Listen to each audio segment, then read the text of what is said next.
Tina homework করেছো? Madam আসলে ma'am আসলে হ্যাঁ বলো। আসলে ম্যাম ভুলে গেছি। আরে তুমি কান্না করছো কেন? কান্না করার মতো কি কিছু বলেছি? না ম্যাম। ঠিক আছে টিনা তুমি বসে পড়ো। আরে এত কান্না করে কেন? আরে হোমওয়ার্ক করেছিস?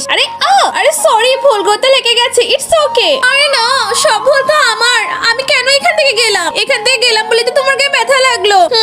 আরে ব্যথা লাগলো আমার আর কান্না করছে ও। তাড়াতাড়ি এখান থেকে চল। কি জানি কতক্ষণ ধরে কাঁদবে। হ্যাঁ তাড়াতাড়ি চল। ম্যাম কালকে তোমার ছুটি চাই। এই নিন আমার অ্যাপ্লিকেশন। ঠিক আছে যাও। কালকে তোমার ছুটিই থাক। Wow ma'am wow. আরে কি হলো? কান্না করছো কেন? ছুটি তো দিলাম। আরে ম্যাম আমার তো অনেক খারাপ লাগছে। আমি কালকে স্কুলে আসতে পারবো না। ইটস ওকে টিনা এত কান্না করতে হবে না এই বিষয়ে। আরে দেখ ও কি পরিমাণ কান্না করে। ম্যাম কিভাবে ওর কান্না সহ্য করে? আমার তো অনেক বিরক্ত লাগে। যাও জায়গায় গিয়ে বসো। হ্যাঁ আল্লাহ তোমার এই পবিত্র কর্নশিপকে দেখেছে ভিডিওটাকে লাইক চ্যানেলটাকে সাবস্ক্রাইব করে দেবে এবং সেই সঙ্গে 10 জনের কাছে শেয়ার করে দেবে। তুমি তাকে পরীক্ষায় পাস করিয়ে দিও। টিনা এই নাও পরীক্ষার খাতা। চম্পা এই নাও তোমার। আরে হ্যাঁ আমি 100 মধ্যে 1 মার্ক কি করে কম পেলাম? কি হলো? আরে ম্যাম দেখেন 100 মধ্যে আমি মাত্র 99 পেয়েছি। কেন এটা কি কম? না ma'am I am such a loser. আমি 1 মার্ক কম পেলাম। আমার তো পড়াশোনা কিচ্ছু হচ্ছে না। টিনা তুমি কান্না করতেই থাকো। আমি বাকিদের খাতা দিই।